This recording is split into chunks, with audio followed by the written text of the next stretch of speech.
Muito boa noite, pessoal. Estamos entrando no nosso horário habitual, das 21 horas em ponto, horário de Brasília, 5 da tarde, horário do sul da Califórnia, em San Diego, onde o calor está demais. Estamos enfrentando aqui uma onda de calor, como se fosse uma panela de pressão. Os previsores do tempo aqui nos canais de mídia social e televisão dizem que alguém colocou a tampa de uma panela em cima de todo o sul da Califórnia e não entra vento, não sai nada também.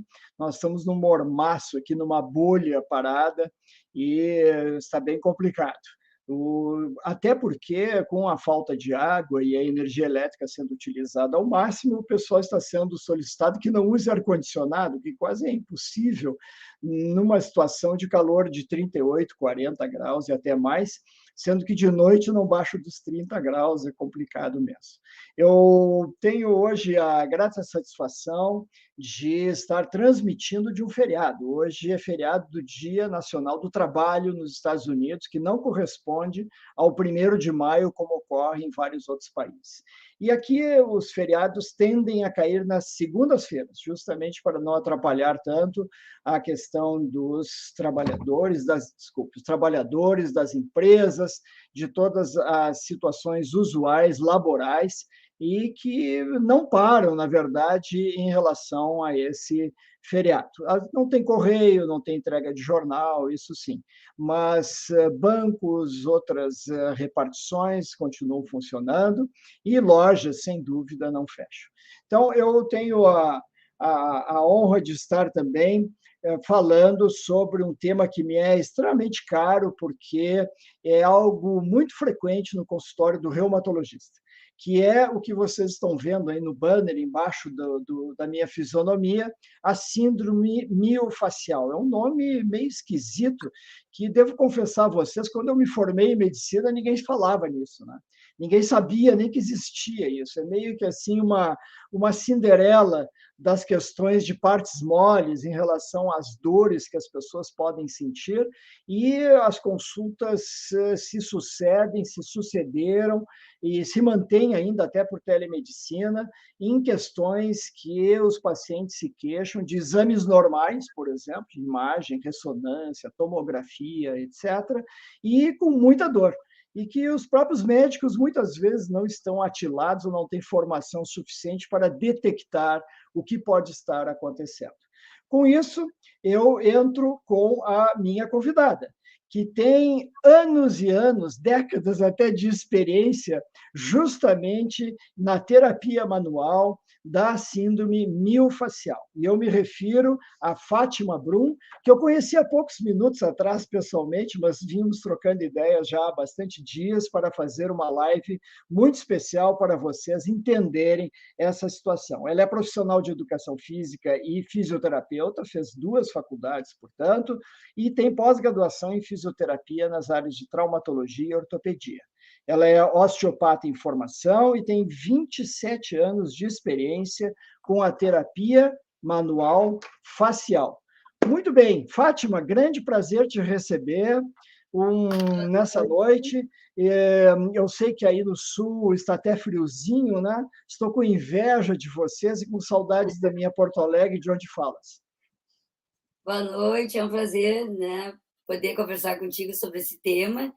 E eu queria dizer que há 27 anos atrás, digamos assim, há uns 25, eu comecei a ouvir falar em síndrome dolorosa miofascial, onde poucos médicos, como tu falaste, até hoje sabem, né, sobre esse assunto. Mas tu foi uma pessoa que aqui falava sobre síndrome do piriforme e trigger points, e já falava sobre a síndrome dolorosa miofascial. Poucos médicos, né, nessa época estavam abertos para esse tema, como tem muitos ainda que, né, como tu disseste, a fáscia, ela é a Cinderela da ortopedia e da reumatologia, porque a gente consegue, né, com uma boa avaliação, entender todo esse processo da dor do paciente. Então, eu também fico feliz em saber que tu lá, há mais de 20 anos, já falava para os pacientes e me ajudou muito quando eu pegava um paciente que me falava que era o teu paciente aqui em Porto Alegre. Então, tu já estava pensando já fora da caixa, né? Então, é muito legal, assim, eu poder hoje conversar contigo, uma pessoa que já estava bem mais acostumada com esse tema. Fátima, o que significa essa síndrome miofascial?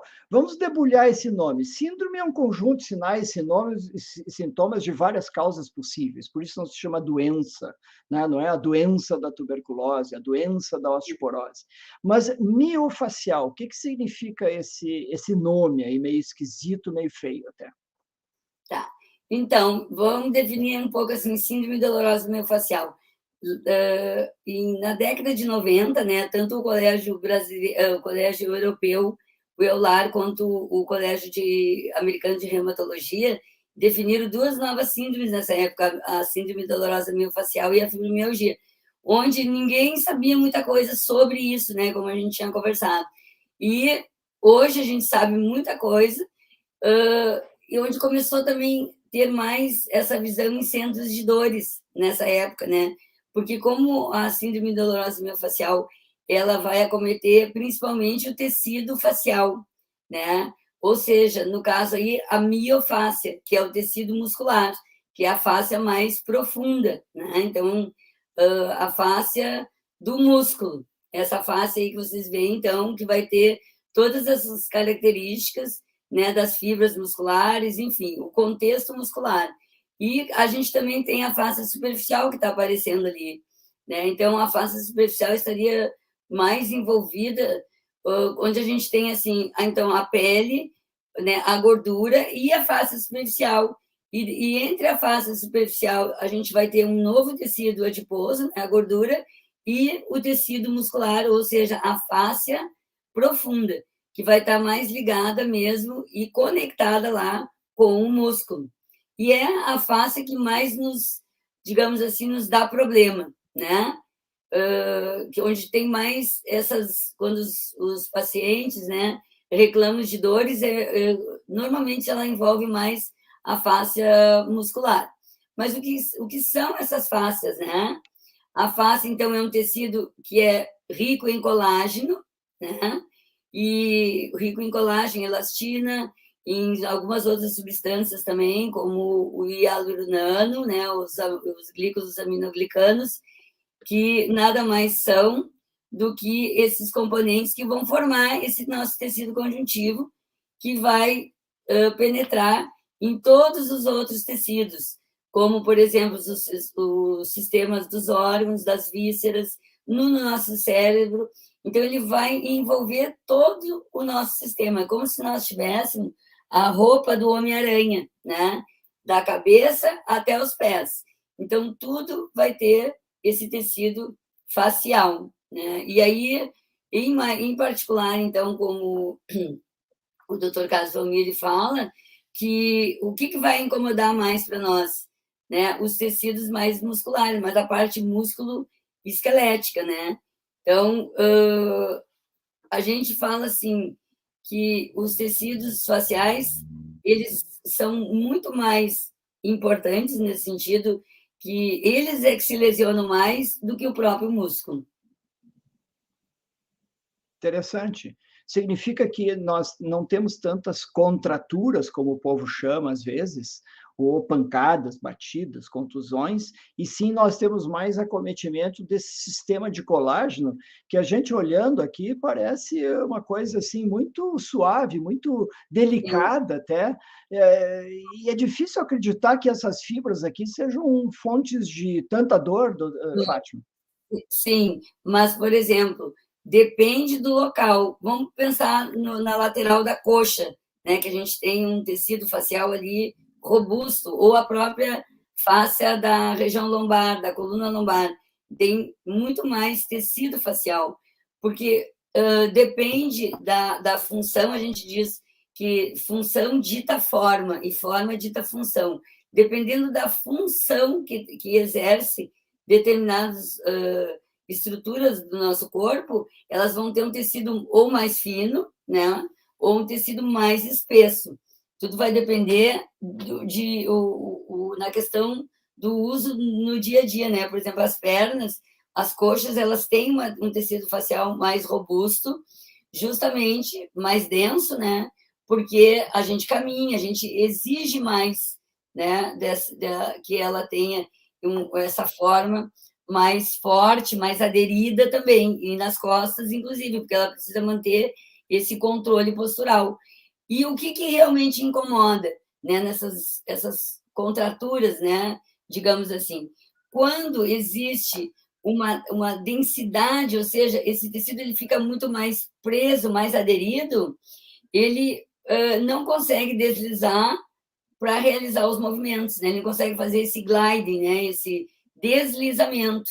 Então, a gente tem a formação dessas densificações, ou seja, desses nódulos. E esses nódulos, esses pontos gatilhos, eles vão atrapalhar principalmente o quê? A transmissão de força, né, que tem que ser gerada para o músculo. E aí um músculo se torna muito mais friável, digamos assim, porque ele não consegue dar tanto suporte de oxigênio, de nutrição, e ele, né, diminuição ali também da água, e vai acontecendo uma falta de movimento, e isso vai tensionando todo o sistema, porque não é local, né? É uma continuidade, é um sistema dentro de vários outros sistemas. Então, a gente começa a ter isso que o Dr. Valmir está mostrando ali, essa formação desses pontos gatilhos. E eles podem doer ou no local ou à distância, né? Muitas vezes a gente tem pontos gatilhos que nessa região, digamos, do pescoço, e vai ter, né, uma dor na região da cabeça.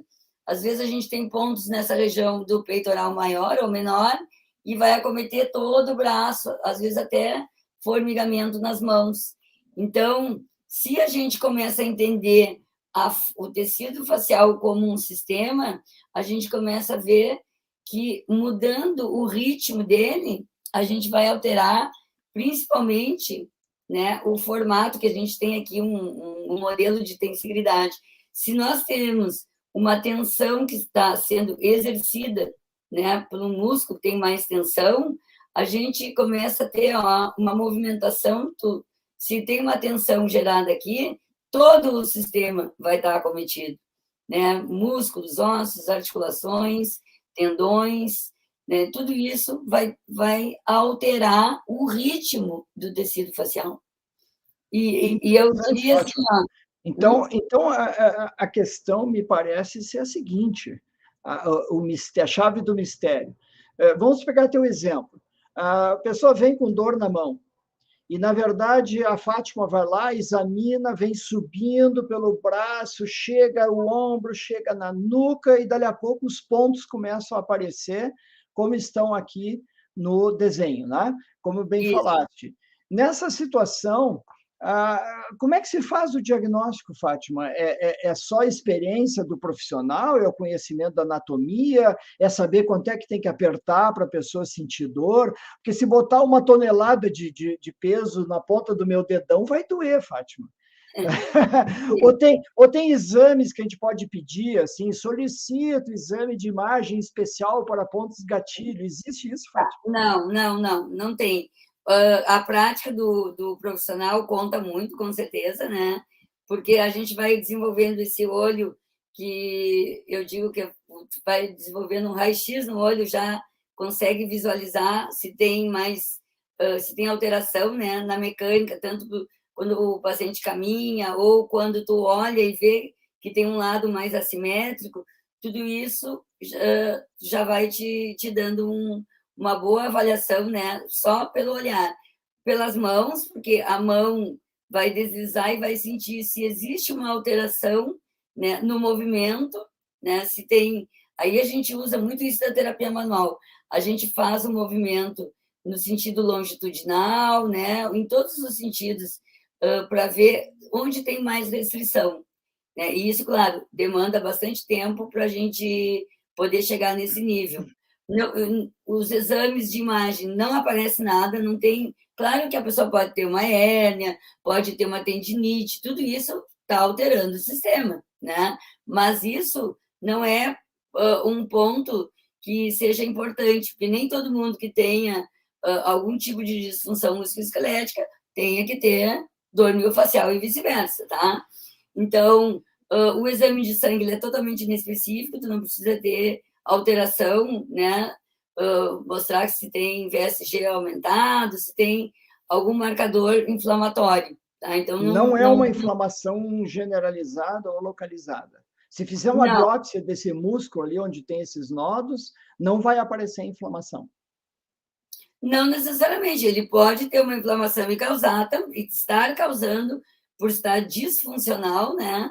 Por estar desregulado pontos gatilhos, né? Pode, né? Assim como um paciente que tem qualquer disfunção no sistema musculoesquelético, qualquer alteração, pode gerar esses pontos gatilhos e pode gerar uma dor miofascial, né? Sim. Tanto que as causas podem ser uso, desuso, abuso, né? De uma articulação, de um sistema, pode ser por falta de exercício, pode ser até por excesso de exercício. O corpo precisa fazer o recovery, o corpo precisa fazer, né? Dar Essa esse day off, recuperação. essa recuperação é super importante. Então, assim, as causas são inúmeras. Pode É. ser proveniente de processos infecciosos, inflamatórios, pode, mas não existe um exame que mostre que essa é especificamente a causa desses pontos gatilhos. No momento em É. que a gente tem uma alteração do sistema, né, do corpo, a gente pode ter estresse. Nossa, o estresse é um dos, eu diria assim, ó, que é um fator fundamental na dor miofascial. Porque o paciente, quando ele está muito estressado, ele altera o quê? O pH, né? Ele fica muito mais em sistema mais ácido, né? O estresse leva mais uma acidose, e isso vai fazer com que o pH da face também se altere, né? Então, o estresse, as tensões do dia a dia, né? O ambiente, né? Se é um ambiente muito carregado, muito tóxico, isso também altera muito o paciente, começa a ficar muito mais estressado. E eu acho assim, ó, e a gente sabe que o estresse é altamente inflamatório, né? Além de tudo isso. Então, são as causas, aí a importância de fazer uma avaliação para ver a causa e não só apagar o incêndio, né? Porque eu falo sempre assim, ó, saber onde estão esses pontos, apertar, é só olhar no YouTube, né? Até meu filho de 14 anos sabe fazer isso. O importante é entender o porquê que isso está acontecendo, né? Se é porque tem uma disfunção do sistema musculoesquelético, se tem uma história pregressa, né? Uma história anterior que aconteceu lá quando na infância teve uma queda, teve uma fratura, fez uma cirurgia, isso é fundamental, porque, por exemplo, uma pessoa que tem uma cicatriz, faz uma cirurgia, seja ela estética, qualquer cirurgia, ela tem um campo de interferência no tecido facial. E isso já vai diminuir muito a comunicação para os músculos e para o sistema. Então, é importante a gente saber a história do paciente, como ele vive, né? Como é que é a qualidade de sono, como é que é a alimentação dele, ver qual o ritmo de atividade, né? E o nível de atividades que ele desempenha, se ele faz repouso ou se treina todos os dias. Fazer exercício é fundamental para o tecido facial, porém, o excesso, né? É ao contrário, o excesso nos prejudica. Cobra seu Então, preço. é isso aí. Um dia que nem eu digo, a conta vem, né? Tu começa a fazer excesso, Não. como tudo na vida. Então, Então, Fátima, nós temos um ensinamento muito importante aí. As pessoas que têm dor e que foram ao médico, que os exames de imagem não aparecem a causa, por exemplo, é muito importante que o médico tenha feito o exame físico. Algo que hoje em dia, várias vezes aqui no canal, eu já chamei atenção. Tem muito médico que mal senta, mal olha para o paciente, né? Não tem esse contato olhos nos olhos, não cria uma boa relação, não cria confiança no que se chama relacionamento médico-paciente, pede um monte de exames, Os exames muitas vezes não vão acusar nada, e nós estamos dizendo aqui que pode ser síndrome miofascial, que caracteristicamente não aparece nos exames, e se o médico não tocou no paciente, ele não tem como fazer esse diagnóstico.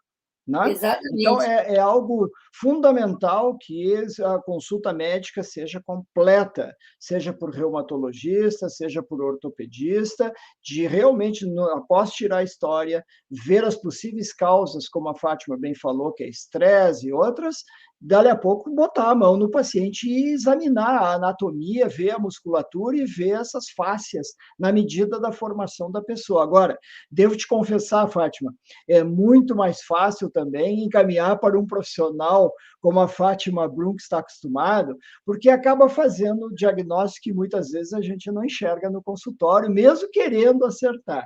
Né? Então, a gente vê que é uma síndrome miofascial e quando o profissional mais acostumado vai lá, coloca a mão em todos os planos, examina com carinho e cuidado e técnica, é claro que vai aparecer muito mais coisa. E eu queria, então, conduzir para o próximo slide, porque tu mostraste muito bem o brinquedinho na tua mão, e eu achei isso aqui na internet, essas linhas miofasciais do corpo, eu acredito que tem a ver com a explicação que deste há pouco, né? Isso. Essas linhas miofasciais, né, elas foram, na realidade, elas começaram a ser descritas pelo método Rolf, que é um método que trabalha com os tecidos faciais, e depois a gente começou uma dessas linhas, que é a linha essa primeira ali, que é a linha do transversal, né, a linha espiral, onde a gente consegue ver a comunicação do corpo. Né? Então, esses chamados trilhos anatômicos, que foram descritos pelo Thomas Meyers, que é um fisioterapeuta, eu acho que ele é alemão, agora me pegou, não lembro de onde que ele é, eu não lembro se ele é americano. Bom, ele é um professor, na idade, ele é um professor de yoga, tá? Mas ele é um grande pesquisador no sistema facial. E então essas linhas mostrando, por exemplo, se nós temos, vamos dar um exemplo dessa última linha da cadeia posterior ali. Deixa eu olhar ali que eu também não estou enxergando direito. É isso aí. Essa linha que é a linha a backline, né? Então essa linha posterior, ela vai conectar onde debaixo dos pés, né? De toda a planta do pé até, e vai subir e vai vir até essa região daqui do epicrânio. Então, a gente tem uma fáscia que vai passar por trás da cabeça e vai vir aqui. Então, imagina assim, se eu tenho um encurtamento dessa linha, né, eu vou ter uma tensão que vai estar sendo gerada desde o meu crânio até embaixo do meu pé. Então, quando eu faço um exercício com o paciente e ele não consegue chegar, né, mais próximo da perna ou próximo do chão, eu tenho um grande encurtamento dessa linha. Então, obviamente, o que eu vou ter mais tendência a ter? Esporão de calcânio, fascite plantar, que são essas dores embaixo do pé, que é bem comum, né, na grande maioria das pessoas. Os pés que têm uma tendência a ser mais planos ou ser pés mais chatos também, isso aumenta mais a probabilidade ainda de um encurtamento dessa cadeia. Dor nas costas, dor na região dessa região do pescoço e muitas vezes nessa região frontal, né, podendo dar também dores de cabeça, dores cervicais.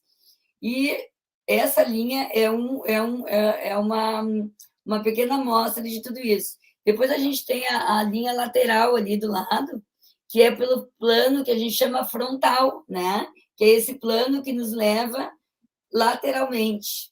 E essa linha, quando ela também tem disfunção, ela vai ocorrer principalmente dessa região do tronco, uma queda, principalmente para um dos lados.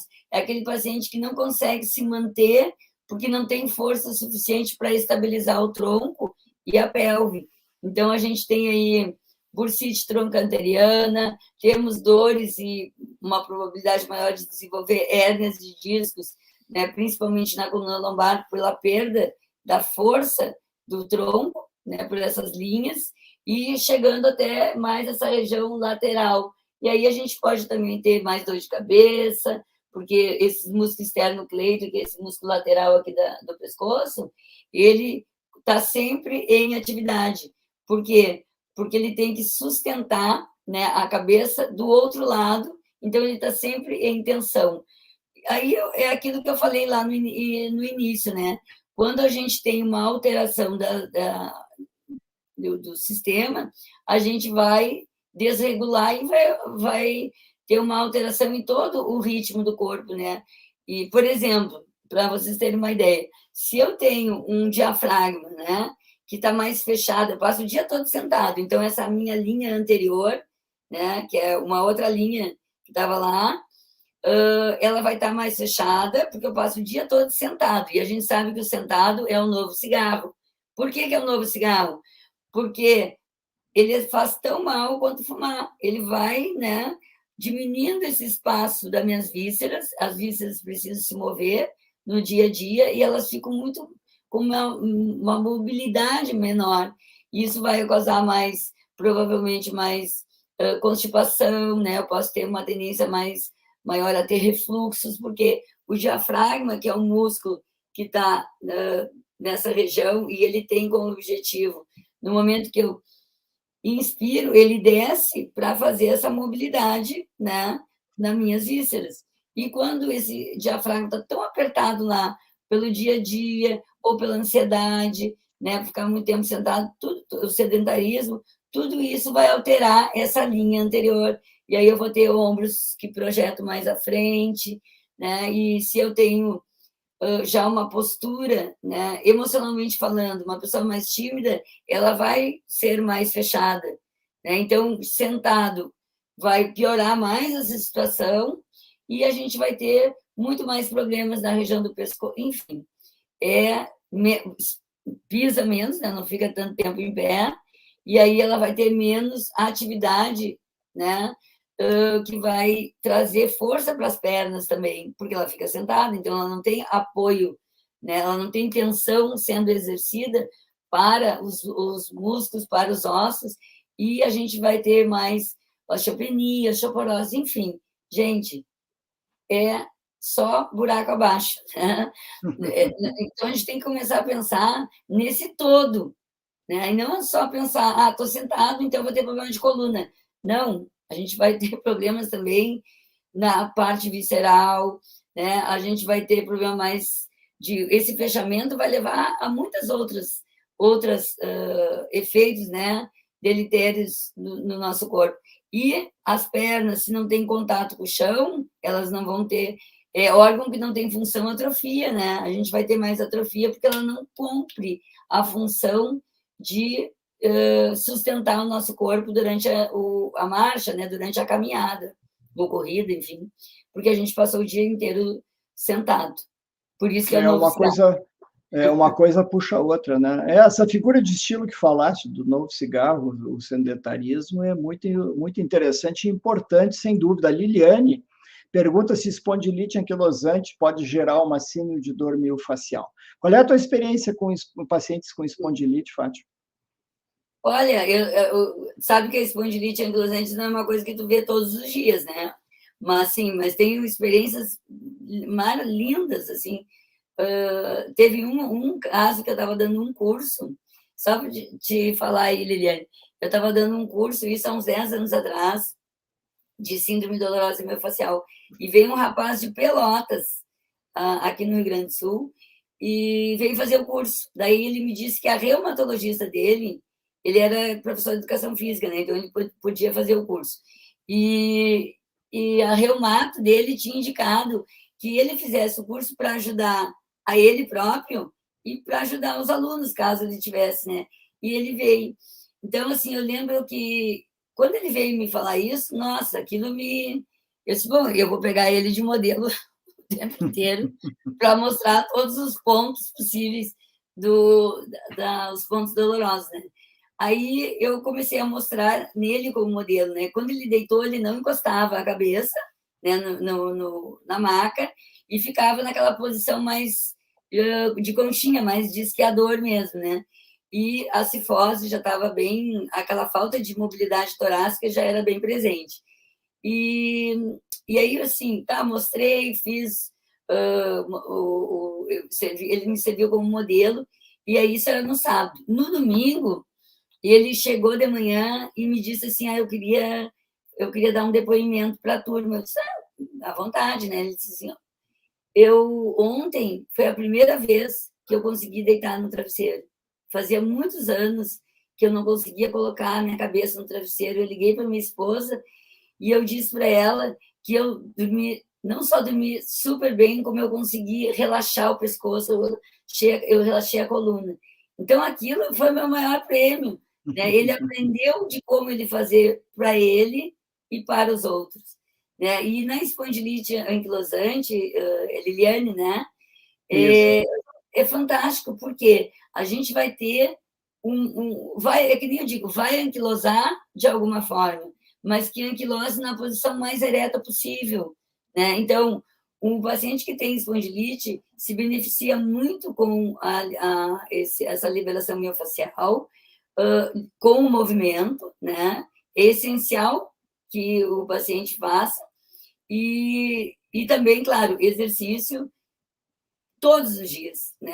Não vai poder fazer a liberação todos os dias como profissional, mas a gente tem como fazer com que tu aprenda, né, a usar rolos, bolinhas, exercício de respiração, tem muita coisa que dá para fazer, mas as minhas experiências com espondilite são assim, ó, fantásticas, justamente porque a gente está mexendo num tecido que está rígido, que não tem espaço virtual, né, para que ele possa se mover. E isso vai ficando cada vez mais, né, forte quando não trabalhado.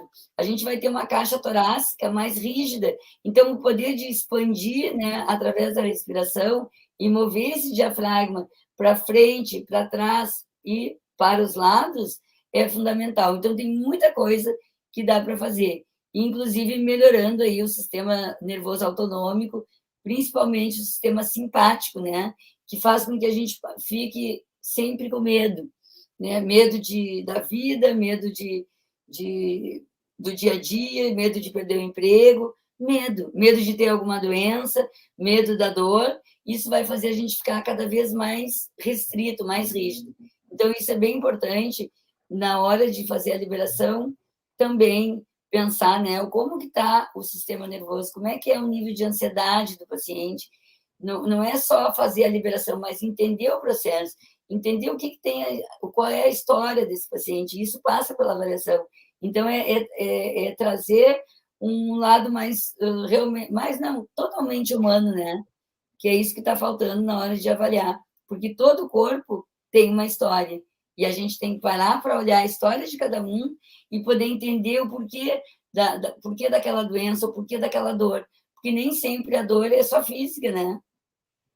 Sem dúvida. Eu me lembro, Fátima, de uma vez um paciente, um grande empresário, que me consultou por algumas dores esquisitas nas mãos, que não estava muito claro o que, que era. Ele tinha um dedo em gatilho, né, que ele não conseguia abrir e fechar, mas tinha outras dores que não estavam muito claras, e eu não descobri o que, que era. Na época, eu mandei para uma terapeuta ocupacional, porque era mãos, e depois de uns 2, 3 meses daquele quadro resistente a qualquer tipo de tratamento, a profissional, a terapeuta ocupacional, é que descobriu a causa do problema. Porque ele me dizia que ele, além de trabalhar no computador, assim, raramente, ele era o dono, o chefe de tudo, né? Certo, ele contava dinheiro, mas isso ele não me falou. Mas a parte de computador e tal, ele não precisava fazer. A parte de trabalho pesado na fábrica, na indústria, obviamente ele não fazia. Então, assim, uma pessoa que se convenceu a dizer vida mansa, né? Qual é o hobby que tens? Toca alguma coisa, instrumento musical? Não, não faço nada, nada, não descobri a coisa, Fátima. Depois de 2, 3 meses, a terapeuta ocupacional me manda um recadinho. Doutor, o senhor sabia que ele toca bateria todas as noites na garagem de casa? Que ele mandou forrar para não passar o som para os vizinhos. E ele passa 2, 3 horas dando porrada, batendo naquela bateria. É claro que as mãos não iam responder bem, né, Fátima? Sim, com Então, certeza. eu corroboro em gênero e Era um número a tua grito observação. constante, né? Nós Ele temos, fazia esse exato, grito nós constante. temos que saber a história de cada paciente para podermos auxiliá-los de uma maneira mais global, não tem dúvida nenhuma. Eu queria passar agora uma pergunta muito interessante do professor João Batista, que foi meu personal trainer muito tempo aí. Tudo bem, João? Ele queria fazer a seguinte questão: em que casos e quando a liberação miofascial seria contraindicada, Fátima? E agora? Tá.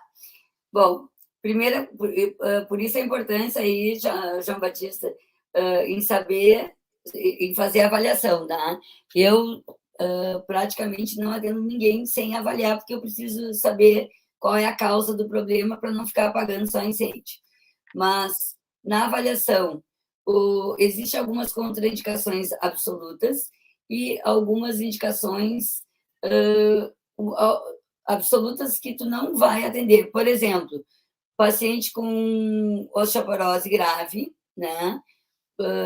Principalmente esses pacientes que possam também estar usando uso de corticoides e que tu não tem um exame de densitometria óssea, né? Pacientes que sofreram quedas, né? E não fizeram um exame para ver se houve ou não fratura, seja um raio-x para ver se houve ou não fratura, ou até mesmo uma ressonância.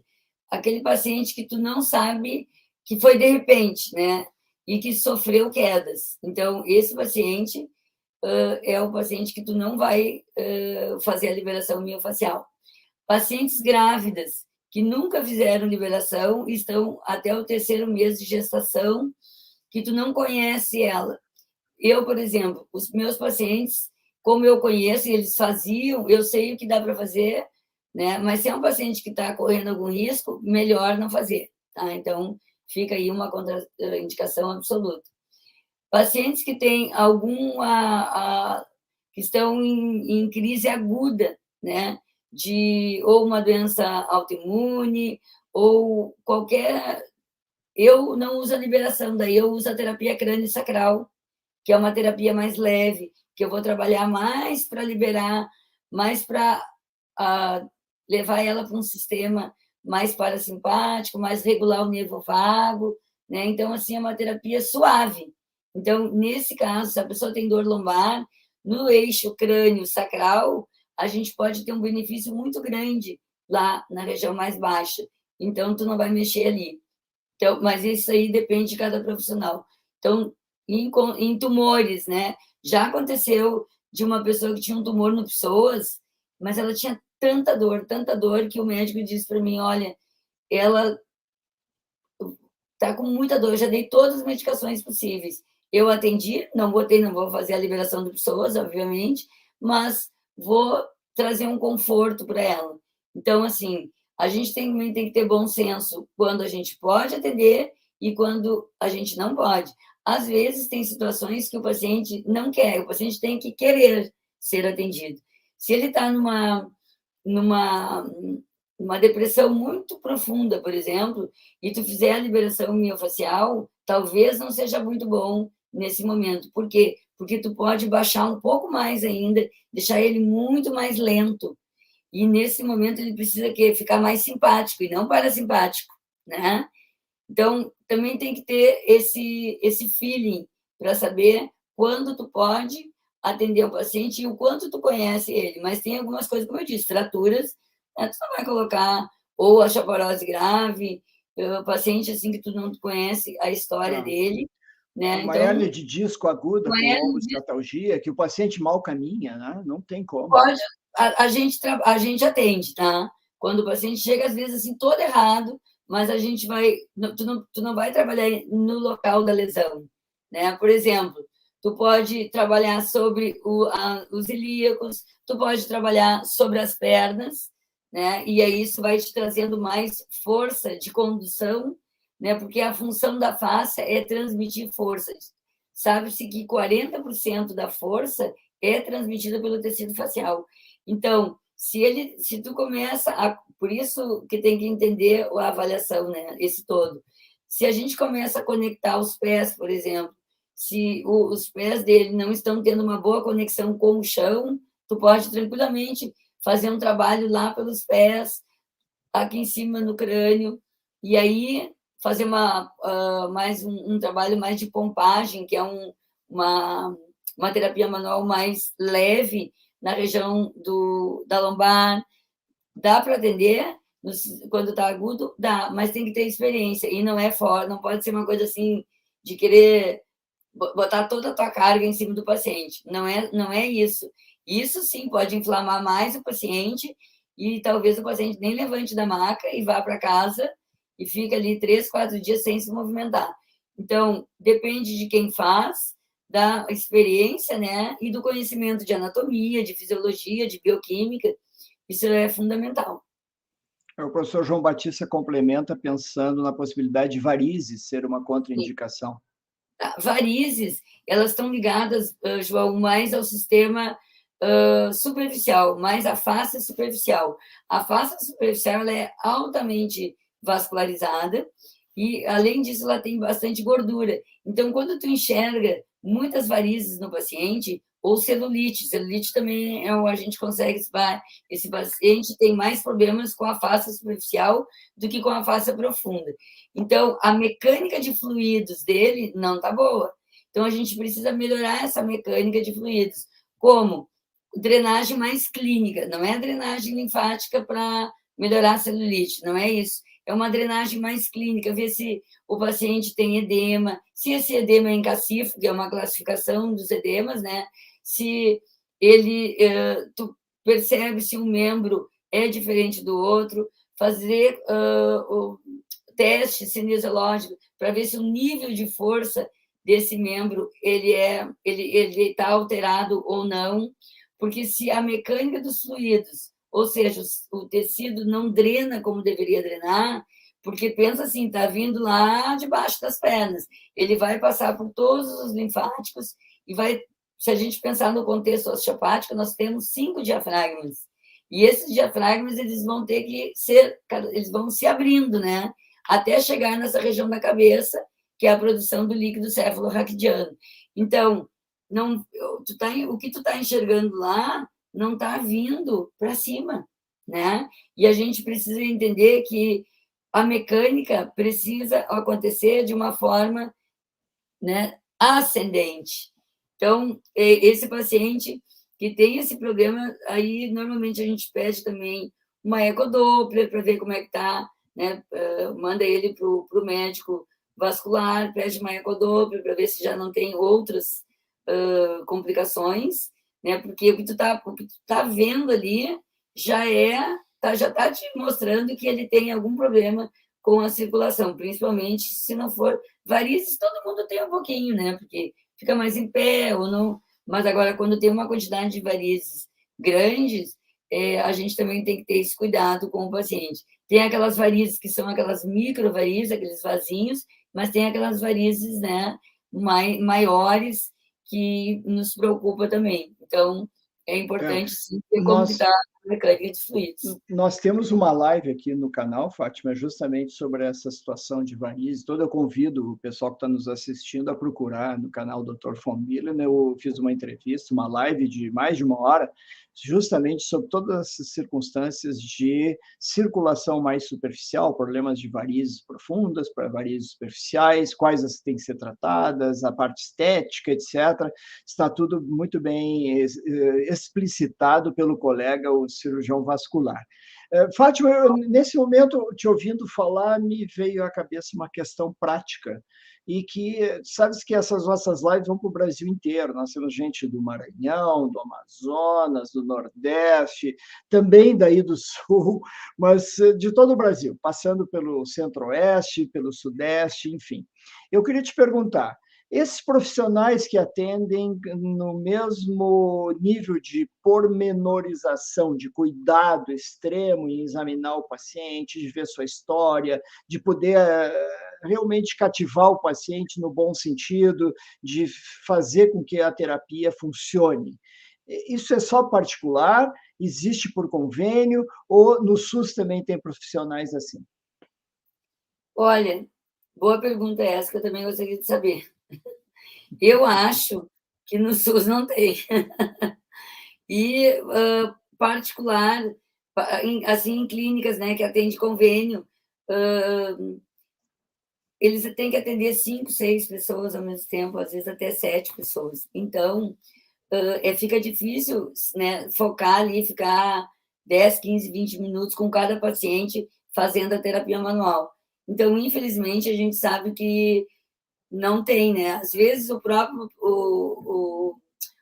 fisioterapeuta ele fica frustrado por ele saber que ele poderia usar mais, né, do seu conhecimento, mas daí se ele fizer, tu sabe isso, né, Valmir? Se ele fizer uma vez, a resposta é tão imediata, é tão rápido, né, quando a gente trabalha sobre o sistema facial, que o paciente na próxima vez vai querer, né? E às vezes até o próprio dono da clínica ele não tem como ter ali um fisioterapeuta para cada um, porque sabe que a gente sabe como é que funcionam os convênios. Mas eu acredito assim que aqui em Porto Alegre, por exemplo, no Hospital de Clínicas, eles têm um setor de dor ali que eles avaliam com certeza os pacientes. Não sei se todos, né, mas eu sei que tem um programa no Hospital de Clínicas aqui que eles fazem uma boa avaliação, usam acupuntura, usam agulhamento, usa a terapia manual, né? Eu já tive, inclusive, uma fisioterapeuta que trabalhou comigo, que foi trabalhar lá também, e eles tinham essa oportunidade. Mas, E ali assim, pelo SUS, né? O Hospital Universitário é pelo SUS. exatamente, mas, assim, não posso dizer que nos outros países, não, nos outros estados, isso seja uma realidade, né? A gente gostaria, porque eu fiz um trabalho com a Santa Casa, aqui em Porto Alegre, sobre dor miofascial e endometriose. Então, a gente conseguiu, com educação em dor, né, fazer ali 15 minutos, que o paciente fizesse 2 vezes por semana, eles diminuíram muito as dores, só com algumas coisas que a gente ensina. Então, tem como, sim, fazer um trabalho bacana no SUS, se a gente tem que ter essa oportunidade de chegar até lá, né? E mais fisioterapeutas ter também essa visão da terapia manual, porque muitas vezes, e a gente sabe que no passado a terapia manual era muito vista como massagem só, né? Aí os fisioterapeutas, eu não quero fazer massagem, como se o outro paciente, porque parece que eu sou massagista, não estudei para isso. Mas, graças a Deus, hoje as coisas não são mais vistas dessa forma. A terapia manual, ela está muito difundida, então, eu acho que graças também à liberação miofascial, né, trouxe muito resultado e as pessoas querem aprender e a gente tem que só agradecer, né, porque a gente sabe que o toque, ele é muito importante, não só para avaliar, mas também para acalmar esses tecidos, né, e a gente sabe que existe universidade do toque, em Miami, inclusive, universidades que só trabalham com o toque, desde bebês. E isso faz com que a gente consiga realmente diminuir as dores dos pacientes. Porque só a gente tocar em alguém, né, ter a intenção de tocar, já pode aliviar a dor. Pode ser um efeito placebo, né? Mas a gente tem ali a intenção de tocar, né? Cada pessoa, diferente do que tu falaste ali, que muitas vezes o médico nem toca. É como se ele não tivesse nem lá, nem tá vendo que eu tô aqui, né? Mas quando a gente vai lá, toca, até um abraço, né? Até um abraço cura. E a gente sabe que um sorriso, um abraço, a modulação da nossa voz, tudo isso pode trazer uma tranquilidade para o paciente. Tu imagina tudo isso envolvendo ainda o conhecimento, né? O paciente é rápido realmente o resultado quando a gente pensa em todo esse contexto biopsicossocial, né? Fátima, eu assino embaixo e devo te confessar que eu sempre fiz um aconselhamento. A gente já ouviu falar que não se deve dar muito conselho, né? Mas eu sempre disse para os fisioterapeutas que trabalharam comigo, inclusive na clínica, nós tivemos vários, que eles tinham que fazer uma outra faculdade, chamada psicologia, porque Isso aí. justamente os fisioterapeutas são os que mais tocam, os que estão mais chegados aos pacientes, onde os pacientes na segunda ou terceira sessão se abrem, choram às vezes, né? Então, e essa situação deve ser muito boa para o profissional que está preparado para isso, é claro, né? Sim, Então, tem que essa saber lidar, formação né? eu vejo que tens também, e embora sem ter feito a faculdade, mas esse lado teu de cuidado humano no paciente deve fazer uma diferença fantástica em relação aos resultados, e é muito importante que os ouvintes nossos aqui do canal ouçam isso. Não apenas ao vivo, Fátima, porque a live fica gravada e depois nós vamos ser assistidos por milhares de pessoas outras, que muitas vezes eu acho que nesse momento estão vendo televisão, novela, quem sabe está na época de campanha política, né? Então não, não estão aqui conosco, estão vendo os candidatos lá. Deve ser melhor que nós, Fátima. Vamos entrar na parte específica. Nós trouxemos aos ouvintes algumas das dores mais frequentes que acontecem no consultório do reumatologista. Não sei falar pelos ortopedistas, a Fátima tem essa experiência que recebe pacientes de outros profissionais, de outras especialidades, mas com certeza que faz parte da experiência da Fátima também. E vamos começar por baixo, Fátima. Falasse tanto nos pés, né? E eu queria te perguntar justamente sobre essa dor na barriga das pernas, às vezes as pessoas têm câimbras, e aqui a gente tem esses pontos gatilho que falaste muitas vezes já agora na nossa live, representados pelo X. Pode nos explicar o que é o X nessa figura, o que é o vermelho intenso, o que é o vermelho mais pontilhado, tipo grãozinhos de areia, o que significa essa figura aí? Tá. Então, o X é onde está o ponto gatilho, tá? É onde está a densidade alterada da banda do músculo, né? Então, tem uma banda mais tensa nessa área aí. O que é essa banda? É exatamente essa contratura, vulgarmente falando, e chamado também de trigger point ou ponto gatilho. O vermelhinho é a dor, é o trajeto da dor, tá? Onde esse ponto pode acometer o paciente. Por exemplo, esse ponto aí que o Dr. Carlos Famílio está mostrando. Esse ponto pode ocasionar dor nesse trajeto todo pontilhadinho e embaixo da sola do pé, tá?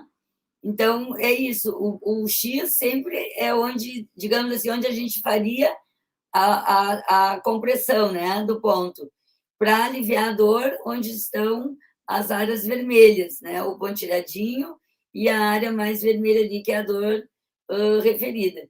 Então, nem sempre onde dói, né, é onde a gente tem que apertar, mas sim, aí dá para ver direitinho, ó. Onde está doendo embaixo do pé, é lá que eu tenho que apertar? Não, é lá em cima, no ponto da panturrilha, né? Então, esses pontos foram descritos pela doutora Janete Travell e Simons, onde eles fizeram a classificação de 32 pontos, né? Em um livro que é a Síndrome Dolorosa Miofascial, e a gente tem 2 volumes, um dos membros inferiores e outro dos membros superiores. E o importante é a gente salientar que quando o paciente tem dor na panturrilha, provavelmente ele tem algum probleminha com o tipo da pisada dele. Ou ele tem uma pisada mais pronada ou mais supinada e uma tendência também a perder um pouco do movimento de dorsiflexão. Então, a gente tem o pé aqui e a gente tem a pontinha do pé da bailarina e o pé de pato, que é o pezinho quando sobe, né? Esses pacientes que têm o pé mais plano ou mais chato, né? Eles têm uma queda do arco plantar. E esse arco plantar fica mais suscetível a dar dor nas panturrilhas, né? Então, o dor na panturrilha, fasciite, esporão de calcânio, por alteração dessas pressões. E eu vou dizer uma coisa em relação ao esporão. O paciente vai tratar o esporão de calcânio, aí vai na clínica, faz ultrassom, faz laser, faz TNS, faz massagem para melhorar.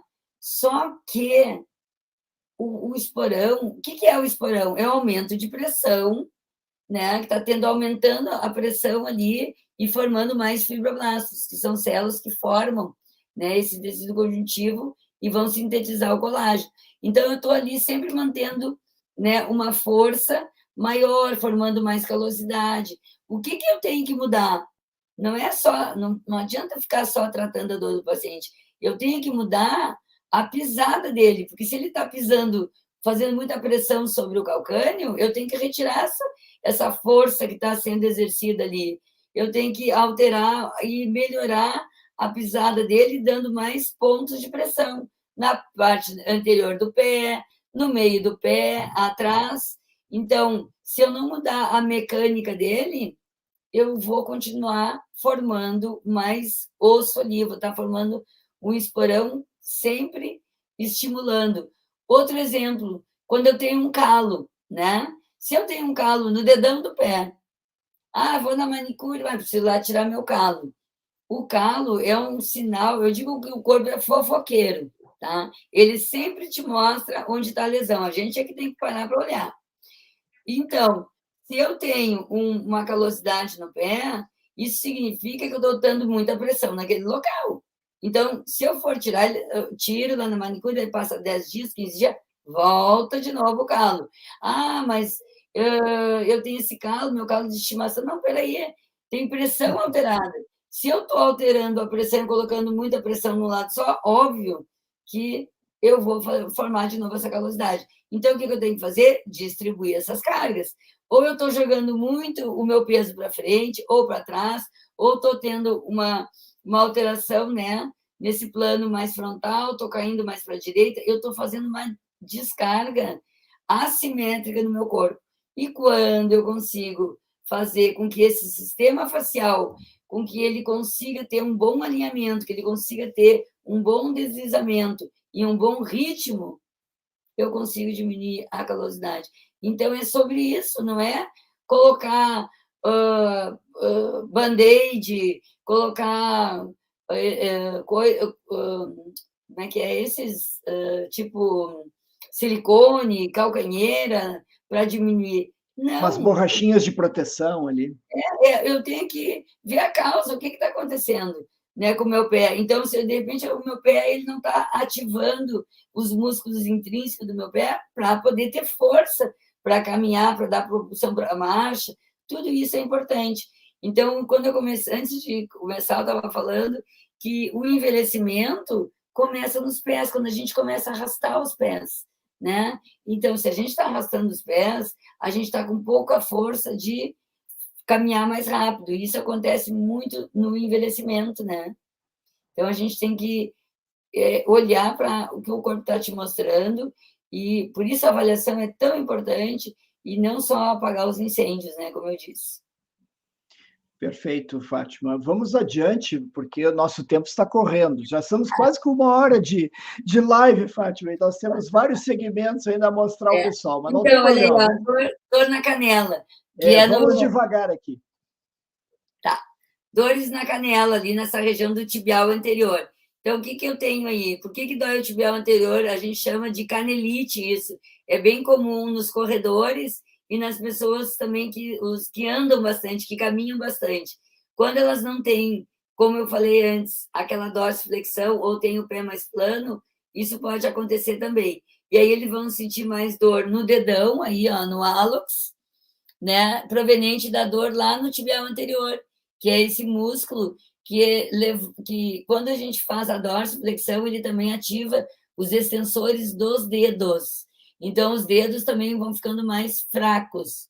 E pode ter dor no dedão, pode ter dor em todo aquele trajeto ali, né, da parte anterior, na parte da frente aí do pé e da perna. Então, Fátima, o pessoal em casa pode até fazer um teste, né? Se eles souberem achar, palpando ao longo desse músculo, mais ou menos aqui o quê? Praticamente no centro dele, né?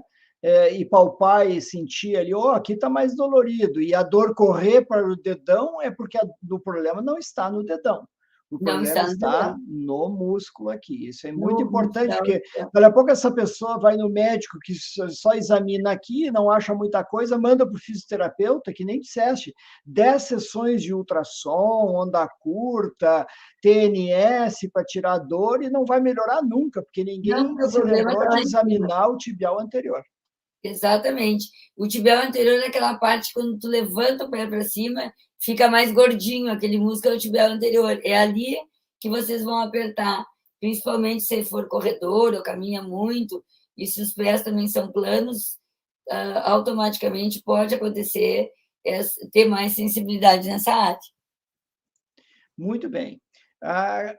Agora nós vamos subir um pouco mais. Isso aqui, na minha experiência, é muito comum no consultório, o pessoal sentar na minha frente e dizer, estou com ciática, eu quero saber se eu tenho hérnia de disco. E a gente vai fazer o exame, né, Fátima? E começa Sim. a descobrir esses X aí doloridos, tem que explicar para o paciente o que são os X.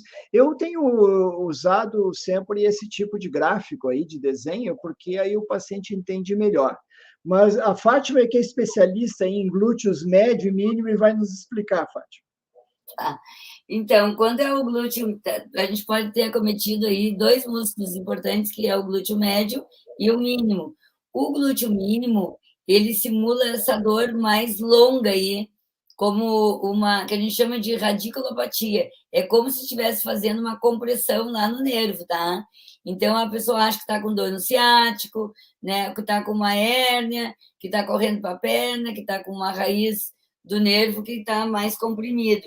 E, na realidade, é uma disfunção, né? São esses pontos gatilhos no glúteo mínimo, que pode acontecer, por exemplo, por falta de estabilidade da pelve, falta de exercício, pessoas que ficam muito tempo sentadas também podem ter esses problemas por fraqueza muscular e por disfunções em geral.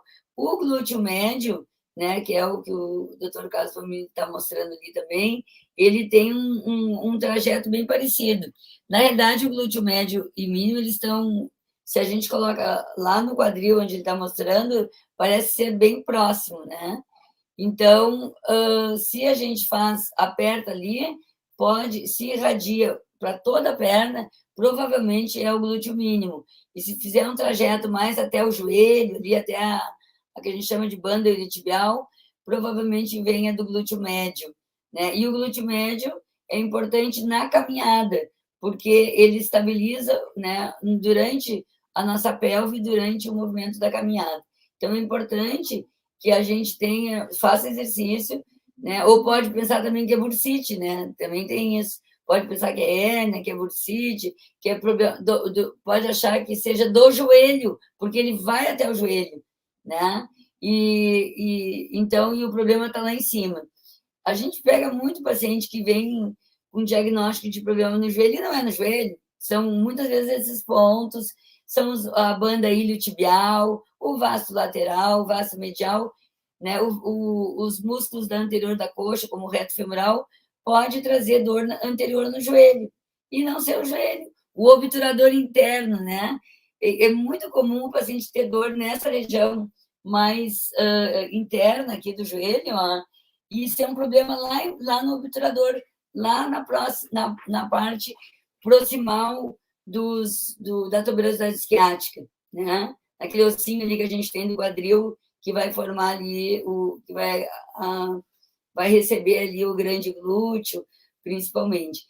Então, assim, por isso a importância de conhecer de uma pelve que roda muito interno, aquela pelve que, deixa eu levantar aqui, aquela pelve que a gente tem uma rotação muito grande de joelho e que roda muito, fechando muito essa área, né? Não tem uma boa rotação externa, mas tem uma rotação interna muito grande por um joelho ou por uma falta de uma boa de um bom arco plantar, aquele pezinho mais chato, vai fazer com que o joelho fique mais juntinho. E isso vai rodar o pé, o joelho e o quadril. E automaticamente a gente também vai ter mais alteração na região sacro-ilíaca. Então, é bem importante a gente entender da onde está vindo a dor, saber avaliar a anatomia, saber avaliar o que está acontecendo com o sistema, e não olhar só para a parte, mas o todo. Quanto tempo leva uma avaliação completa, assim, Fátima? Inicial? O ideal, no mínimo 1 hora, mas eu te diria assim, ó, que o ideal seria de 1h15, 1h30.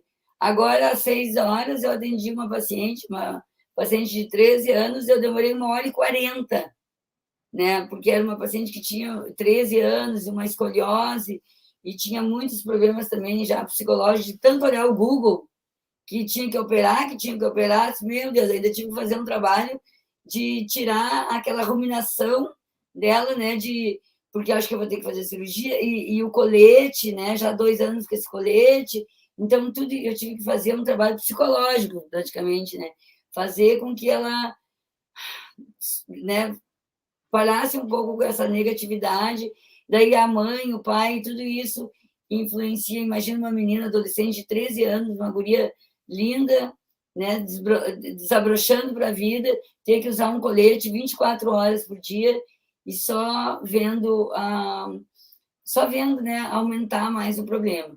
Então, no mínimo 1 hora, mas tem pacientes que às vezes 1 hora e meia e ainda é pouco. Essa menina teria que ficar mais uma meia hora, umas 2 horas, para poder ajudar mais ainda, né? Porque tem muitas questões. Não, na minha prática da clínica, Fátima, eu sempre tive 1 hora para cada paciente. Nessa circunstância de dor crônica, muitos exames, acabava tendo que fazer em 2 consultas separadas, porque na primeira consulta era conversa, como disseste, né? Entender melhor o que está fazendo, o que já investigou.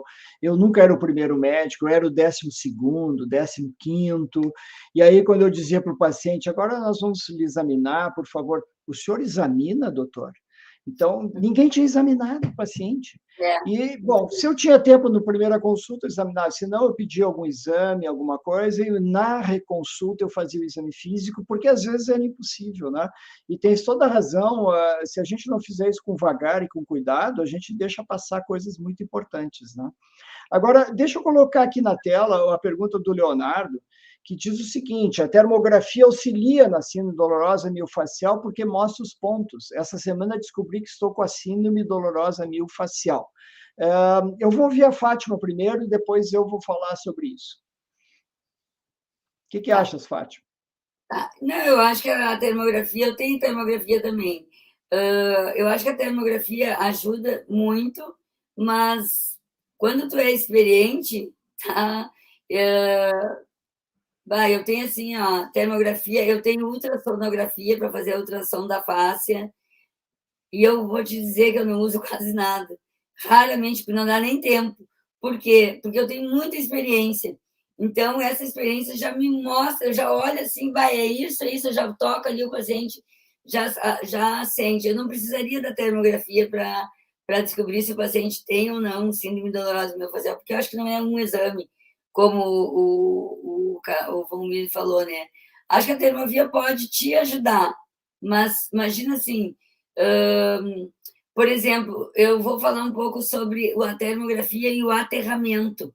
Eu faço a liberação, o aterramento junto, depois faço a termografia. Se tu tem, por exemplo, áreas friáveis dos dedos, tu faz a termografia antes e tu tem uma amputação térmica, não aparece. Tu faz 20 minutos depois o aterramento e a liberação miofascial, tu tem a mão inteirinha e todos os pontos, né, ali mostrando que houve uma melhora da circulação e tal. Então, isso é uma coisa para mim hoje bem óbvia, né, que vai melhorar. Né? E para fazer diagnóstico diferencial e ver se tu tem trigger points ou não, ele vai te ajudar, com certeza. Mas eu não vejo assim uma coisa assim fundamental ter a termografia. Porque se a gente tiver que ter todos esses aparatos, ninguém mais trabalha. O importante, assim, que a gente tenha uma forma de fazer a avaliação com o mínimo possível de coisa. E sim, com a experiência, ver como está o movimento. É imprescindível que a gente faça os movimentos, porque todo exercício é um teste, e todo teste é um exercício também.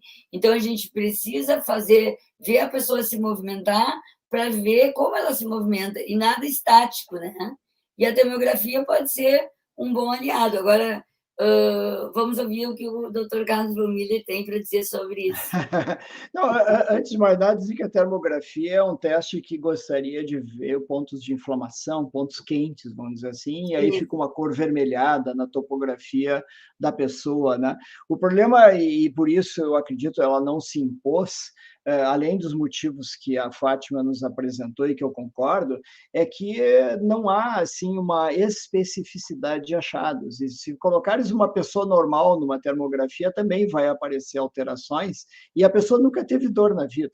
É a mesma coisa que fazer um raio-x da coluna da pessoa, olhar aquele monte de bicos de papagaio e dizer assim, coitada, essa pessoa nem caminha.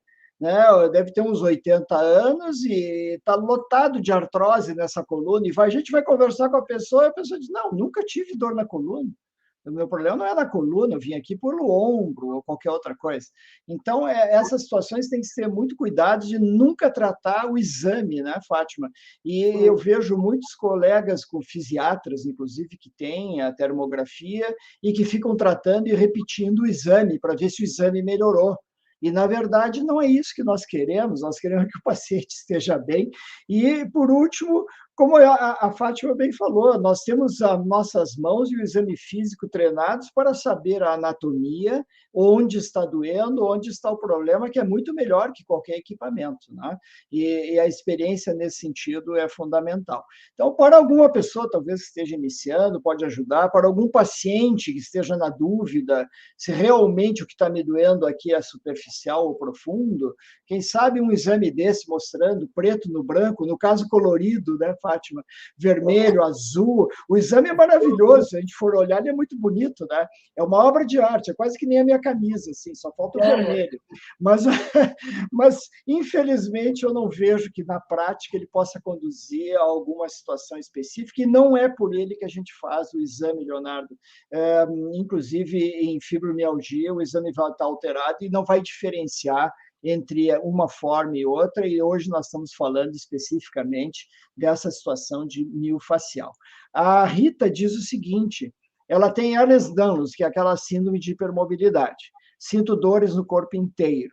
Qual é a tua experiência, Fátima, com essas meninas, inclusive, que desde os seus 12, 15 anos de idade praticam balé, fazem espacate facilmente, os pais adoram porque vão lá dançar, surge um problema, às vezes, quando tem que fazer o punta, né?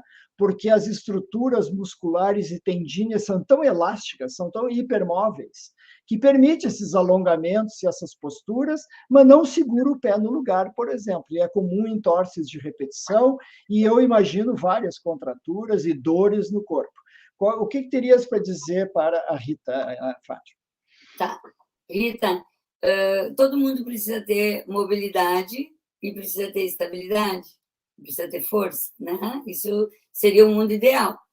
Existem pessoas que têm realmente essa hipermobilidade e falta principalmente o que? Estabilidade. E aí sempre estão sentindo algum tipo de dor, ou se lesionando, ou fazendo entorses de repetição, porque falta estabilidade na articulação.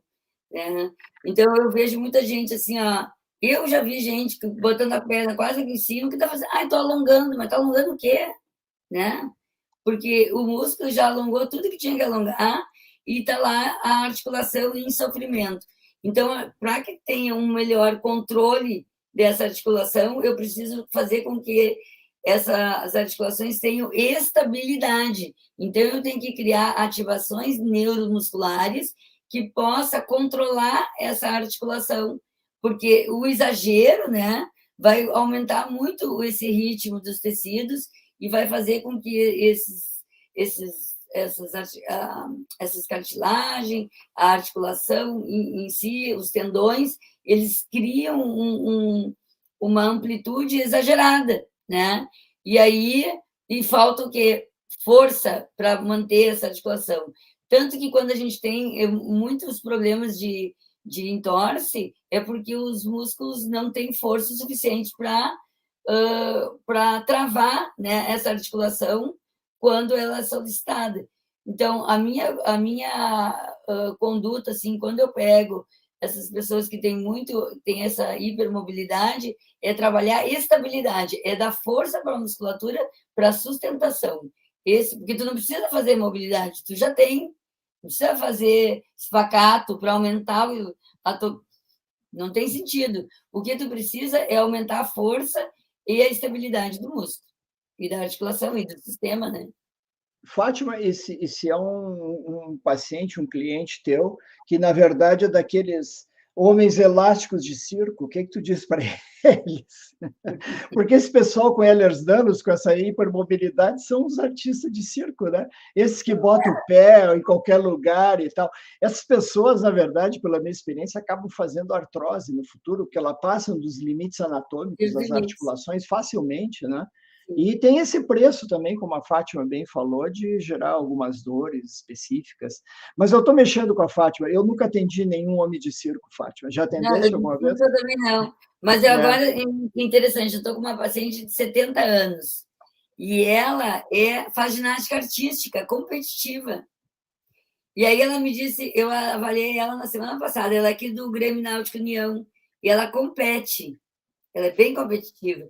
Compete, claro, com as pessoas da idade dela. Ela me disse assim, ó, eu faço espacate, mas eu queria melhorar mais o meu espacate. Com 70 anos, né? É lindo de ver que uma pessoa de 70 anos tá fazendo espacate, né? E aí me disseram que eu vou melhorar mais ainda fazendo a liberação, que eu vou ficar com os tecidos mais. Ela é professora de educação física, né? Aposentada. Aí ela disse: eu vou ficar mais, eu vou ter mais, como se ela dissesse, mais liberdade, mais gliding, né? De movimento.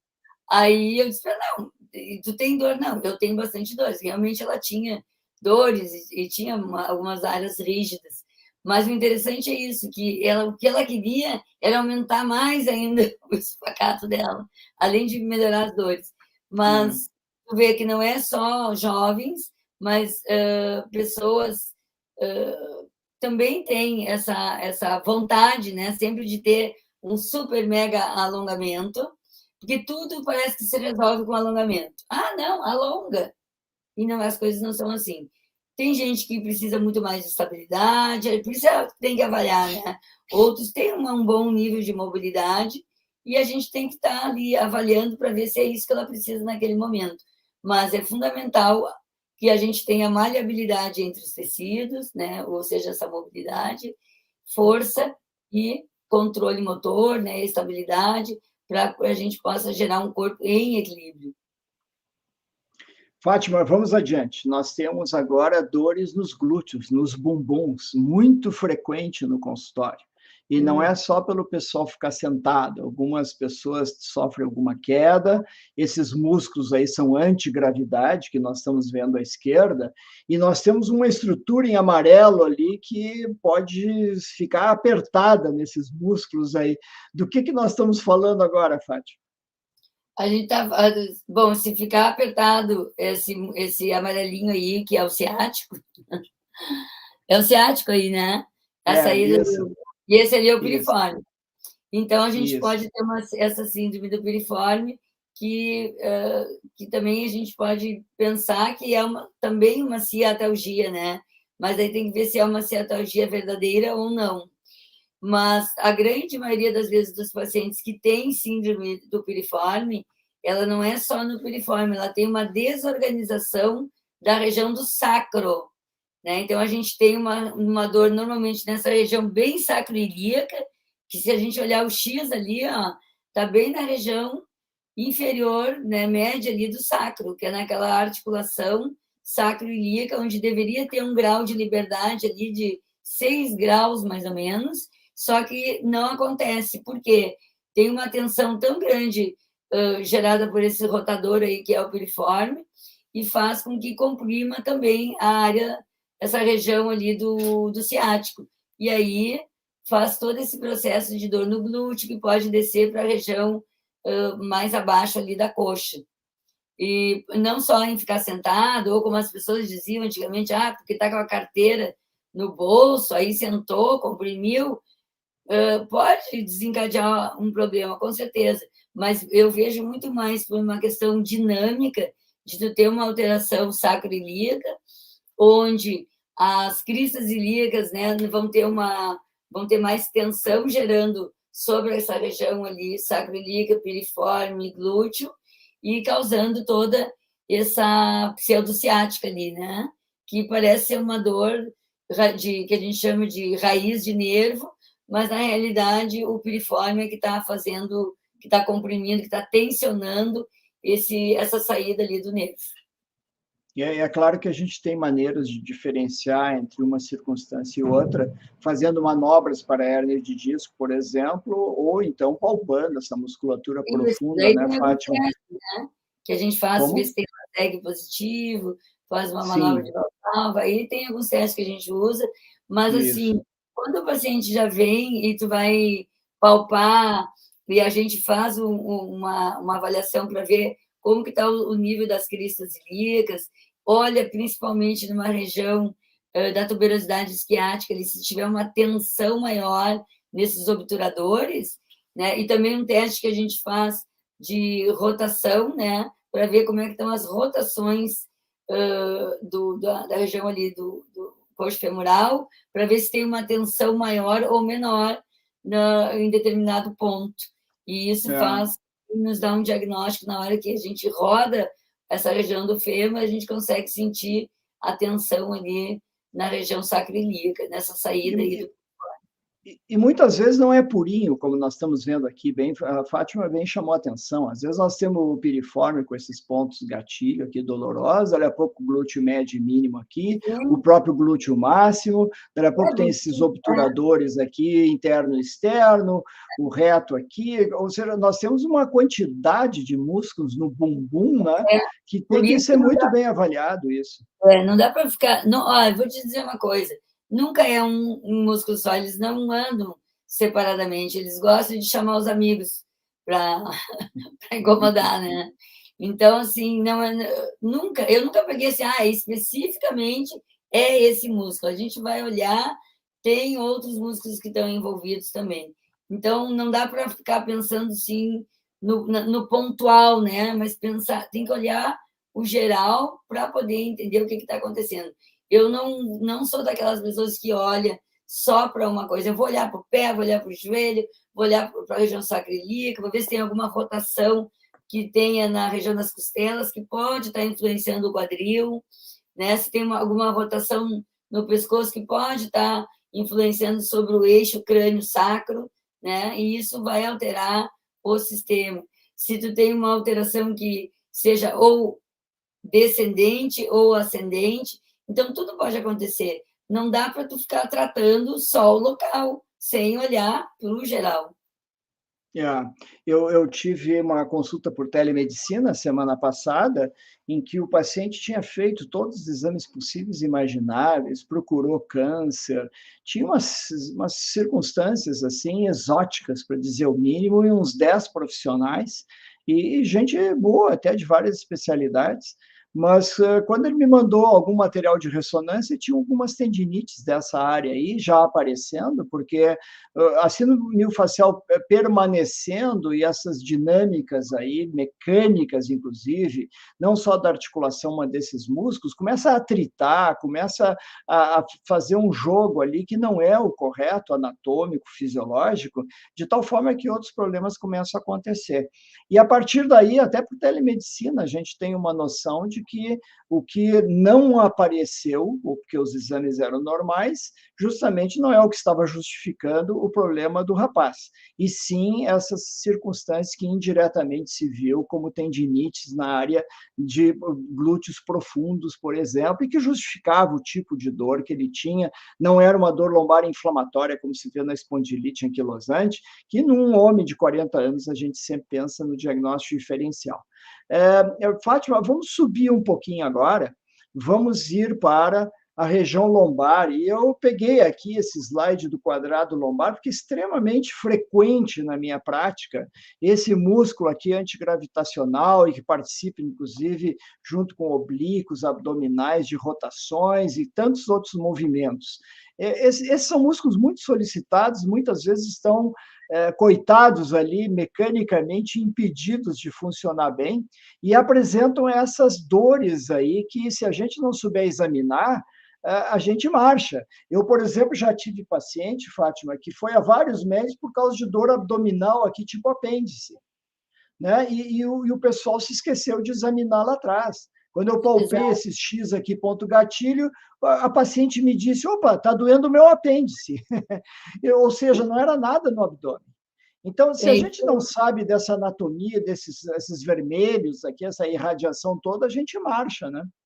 Sim, então o quadrado lombar é assim, é um vilãozinho, né? Ele normalmente quando o paciente tem dor lombar, ele está presente, né?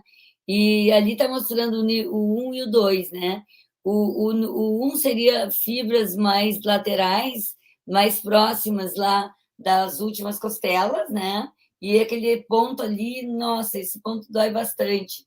E fibras mais do número 2, as fibras mais mediais mesmo, são as fibras onde estão mais próximo da crista ilíaca e mais profundo.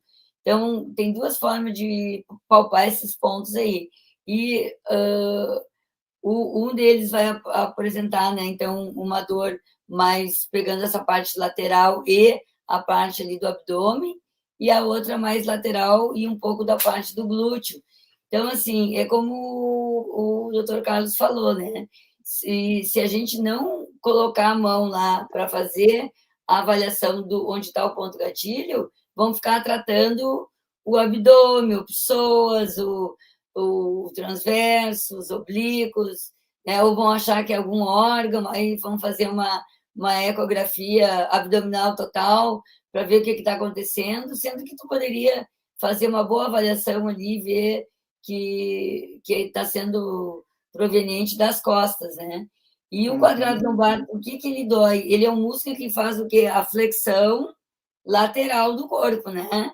Então, esse é a função dele no plano frontal, né? Que é esse plano de nos manter, né? Sem essa queda para um lado ou para o outro.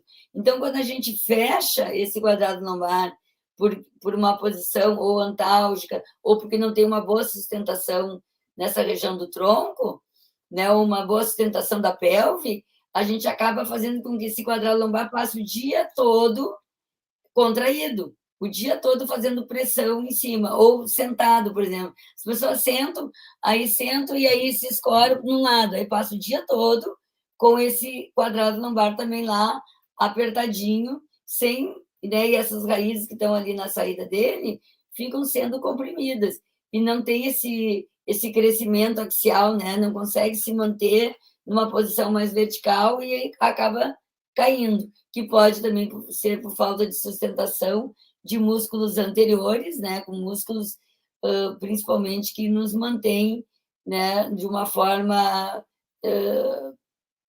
são músculos posturais, né, são músculos que precisam agir contra essa gravidade.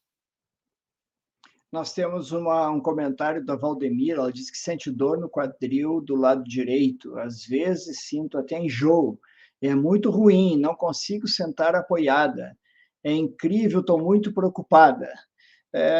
O que a gente pode dizer para a Valdemir, Fátima? Bom, primeiro que eu digo,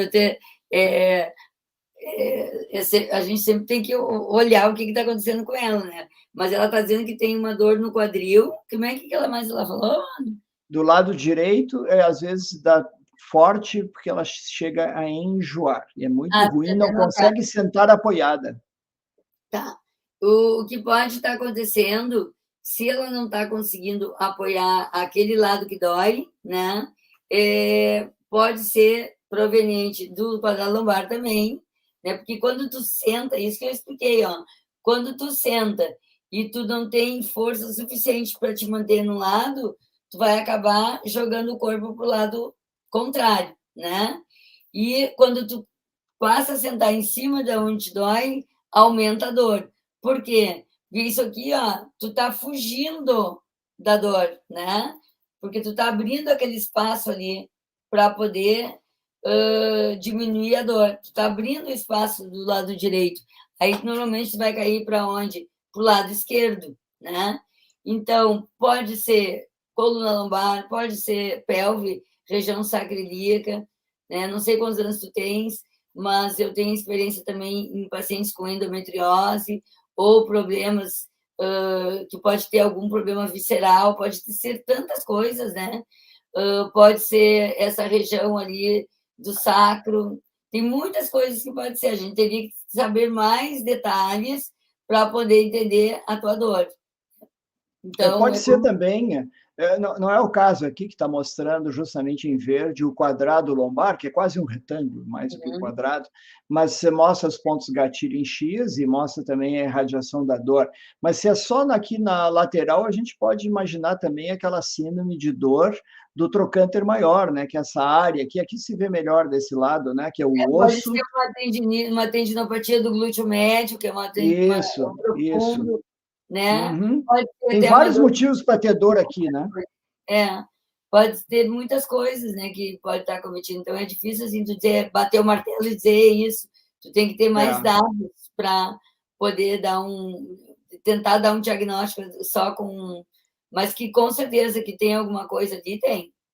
É a mesma coisa da Leila. Ó. Estou com dor no quadril direito e esquerdo, dói muito quando eu deito. Eu vou sugerir a vocês, a Valdemir, a Leila e tantos outros que vão nos ouvir nessa live, e ela fica gravada aqui no canal Dr. Von Miller, que vocês vejam a live que eu fiz com um colega sobre quadril, dores no quadril. Ali está bem explicitado tudo que é problema que existe, ou quase todos, é claro, não se esgota nada em medicina, né? E que estão assim as doenças mais e as condições mais frequentes colocadas, causas possíveis que depois vocês consultando podem verificar o que está acontecendo. Fátima, podemos ir adiante, subir mais um pouquinho agora, e eu queria te passar uma condição que muitas vezes aconteceu comigo de eu receber pacientes de ginecologista para avaliar dor na mama, porque eu sou médico da dor, de certa maneira, por ser reumatologista. E quando eu vou palpar, o que eu encontro é isso aqui, é uma dor no músculo peitoral, e que irradia para a mama como um todo. E aqui vocês veem, em vez de em X, está em pontinhos, eu acho que vocês veem como preto ou azul, e esses são os pontos gatilho justamente da musculatura peitoral. Qual é a tua experiência, Fátima, em relação a esse músculo e mastodinia, que é o termo técnico para dor na mama? Sim, isso aí é bem comum aparecer, muito comum aparecer no consultório. E também não só em relação ao peitoral, mas também ao nível do serrátil, o serrátil ele vem por baixo da mama, né? Também em pacientes que fizeram algum tipo de cirurgia plástica ou que tem alguma cicatriz na mama, e isso também pode alterar e sentir essa dor nessa região da mama e ser um problema do peitoral maior e do serrátil. Então, a gente faz a liberação, né? Puxa a mama lateralmente e coloca a mão lá dentro e tem o contato direto com o músculo peitoral. E aí tu faz a liberação ali e faz a liberação lateralmente também nessa região do serrátil anterior e a gente consegue diminuir muito a dor do paciente. Os pacientes, normalmente, quando tem essa dor, eles ficam meio apavorados. Eles pensam que já é algum problema de câncer de mama, aí vão no gineco e fazem a consulta e acabam fazendo a ecografia mamária e fazendo também o exame me deu agora... Mamografia. A mamografia, falar ressonância. E faz também a mamografia para descartar a hipótese. Mas a gente, já com uma certa experiência, consegue palpar diretamente ali no peitoral e nos músculos do serrátil, e ele, na mesma hora, diz: essa é a minha dor. E são duas sessões, nada mais do que isso. É isso mesmo. É a minha experiência também, eu reproduzo a dor facilmente, eu vou direto ali. E são pessoas, é claro, que são encaminhadas pelo ginecologista, porque os exames foram todos normais, não tem ínguas na axila, não tem nódulo palpável, ecografia e mamografia são normais, viram ao avesso o paciente, não descobre nada, mandam para nós, né? Então, fazer essa avaliação. Então, eu justamente coloquei esse slide, Fátima, para chamar a atenção, porque tem muita gente sofrendo aí, eu tenho certeza, sem necessidade, porque há tratamento e cura, inclusive, para esse tipo de situação, né? Não, e é muito rápido. E tem um slide que não botou, mas que seria interessante, que é o escaleno, né? Que o escaleno faz Sim. uma dor como se fosse uma dor pré-cordial, né? Então, o paciente acha que está infartando. Então, ele tem uma dor, ele tem os pontos gatilhos nessa região lateral do pescoço, mas que vão irradiar para o peito e para todo o braço. E se for o lado esquerdo, ele tem certeza que está infartando. Então, é importante a gente saber fazer esse diagnóstico porque o paciente se apavora tanto que acha que está... Para tu ter uma ideia, um grande cardiologista, né, que eu dei aula há muitos anos, um dia lá na academia me falou assim, eu disse, o que houve que tu não botou a roupa ainda? Como eu sou personal, né? Por que tu não botou a roupa ainda para fazer exercício? Não, bato, nem sabe. Hoje de manhã eu me acordei com uma dor em todo o meu braço. Não sei o que é. Eu não conseguia nem botar a roupa. Eu disse, mas quando é que foi isso? Foi de manhã, isso já era umas 5 da tarde. Eu disse, olha, tu não está infartando desde manhã, tá? Então, até ele emborreceu, né? Aí eu disse, então, vamos supor lá que isso aí deve estar com uma atenção mais nessa região do escaleno, e realmente era isso. E daí pegou um pouco de escaleno, pegou essa região do peitoral menor, enfim. E aí saiu, ele disse, nossa, agora eu estou assim, como se eu não tivesse nada. Então, se até o médico, que é especialista nessa área, muitas vezes tem dúvida, tu imagina uma pessoa que não é da medicina, mais ainda. Então, como é importante entender o corpo, palpar, né? E a gente pode fazer isso também, começar a sentir para onde, ver onde é que reproduz, e a gente vai descobrir coisas assim incríveis. Fátima, eu vou te passar uma ideia agora. Vamos fazer uma live só sobre síndrome de escaleno, síndrome de desfiladeiro torácico, que tem a ver com o escaleno muitas vezes, alterações anatômicas do escaleno, passa toda a parte de inervação para os braços, tanto sensitiva quanto motora, justamente por um túnel que existe nessa área aqui, chamado desfiladeiro, na verdade, e é algo muito importante, tanto que seria uma live por si só, e por isso nós não colocamos os slides, mas já fica o convite para a Fátima estar comigo numa próxima oportunidade. Fátima, nós temos que terminar com dor na nuca ainda. Sim? A gente pode passar até uns exercícios. Sim, várias, sim, sem dúvida, sem dúvida. Vamos fazer uma live prática com exercício. Vamos dizer para o pessoal colocar uma roupa especial e aí eles nos acompanham, né? Mas, Fátima, nós temos que terminar com dor na nuca, que é super importante, é o nosso último tópico aqui de hoje, né? E o músculo preferencial para dar dor na nuca e até mais superficial, extenso, como mostra aqui esse gráfico, essa figura, é o músculo trapézio, que tem esse nome por motivos óbvios, que a gente está vendo aqui. O que poderias nos dizer sobre isso, Fátima? Então, bom, o trapézio é o rei, né? Porque não tem alguém que não tenha alguma tensão sobre o trapézio. Mas, claro, quando é uma tensão exacerbada, a gente pode fazer essa dor aí, que parece uma foice, nessa região ali da cabeça, nessa parte vermelha, ela parece uma dor em foice, né?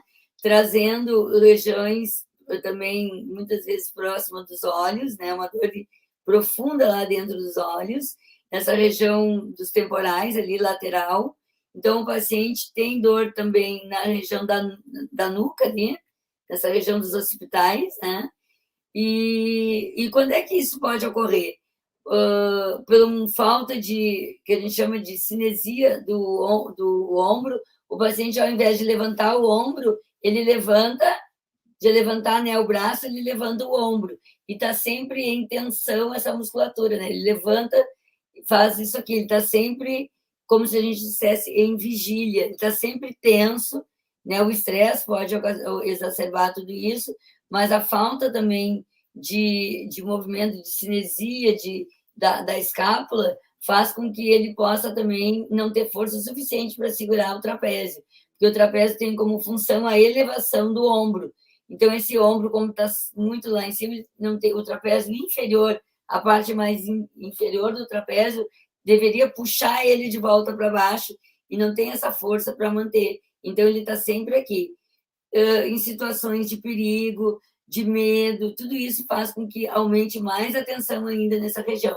Outro fato que é importante, que às vezes aí o paciente tem dor de cabeça e tem dor no trapézio, mas não for visto algumas questões, por exemplo, tem refluxo, né? E o refluxo ele está muito ligado com o nervo frênico, né? Com essa região do nervo frênico.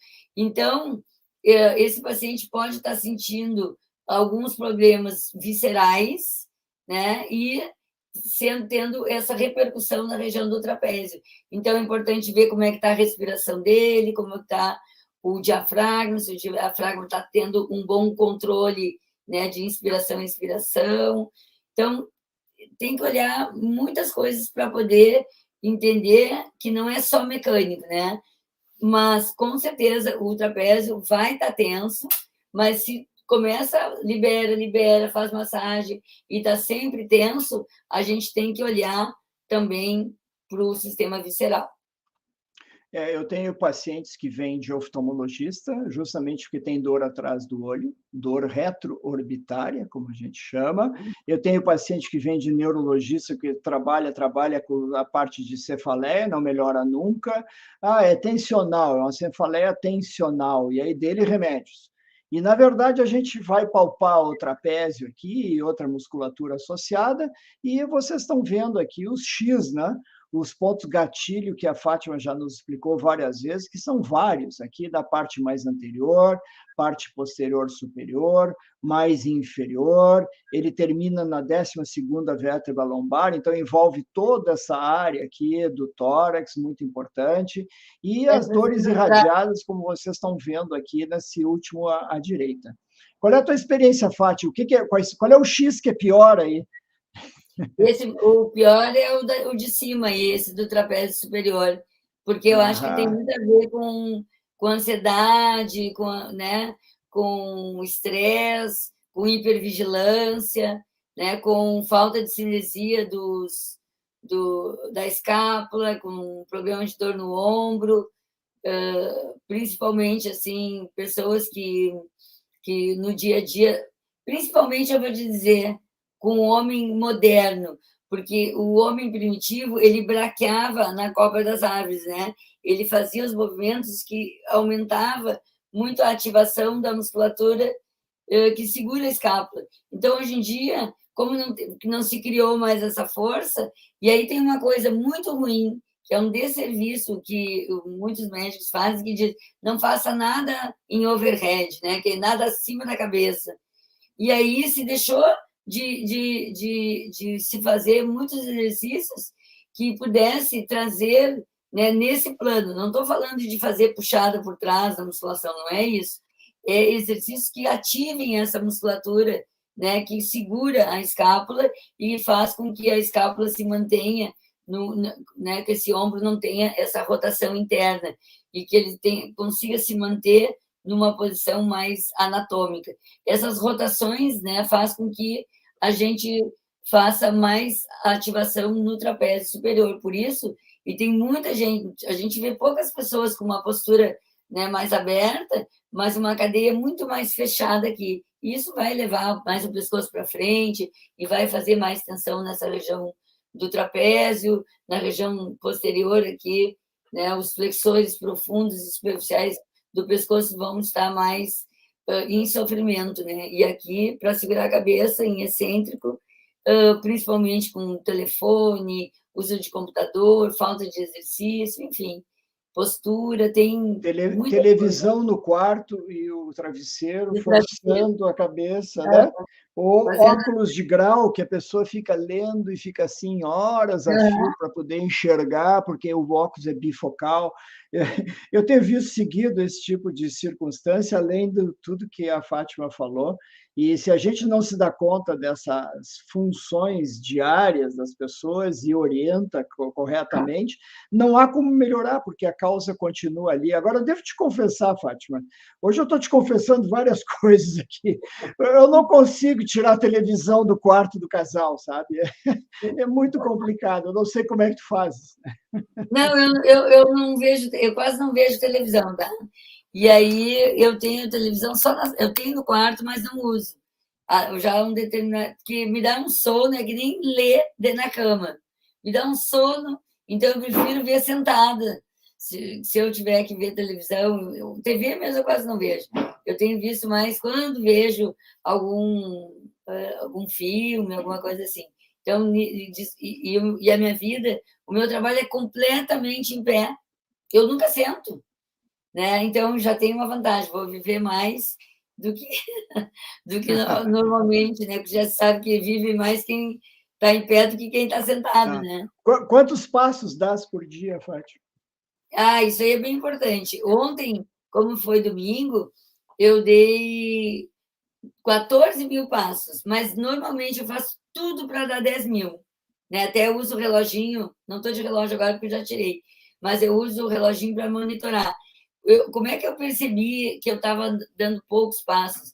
Mesmo trabalhando em pé, não era muito, viu?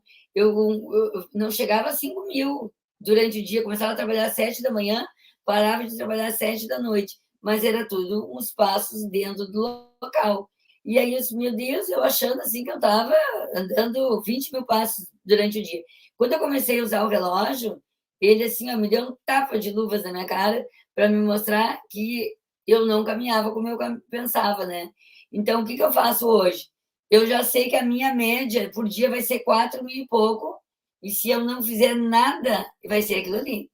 Eu tenho 15 minutos, tenho 10 minutos, eu desço, dou uma volta na quadra, né? E volto até formar os 10 mil passos.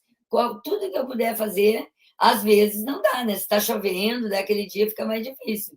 Porque eu não consigo ficar em esteira, essas coisas. Eu gosto de estar em contato com a natureza e estar andando. Não consigo ficar andando no mesmo lugar. Se tivesse que fazer, paciência, eu tenho que me acostumar. Mas eu faço isso. Toda oportunidade que eu tenho, vou ali na quadra, dou uma volta, se eu tenho 5 minutos, até que chegue o mais próximo dos 10 mil. Mas o meu objetivo sempre são, no mínimo, 10 mil passos. E com certeza é o que recomendas para os teus clientes, né?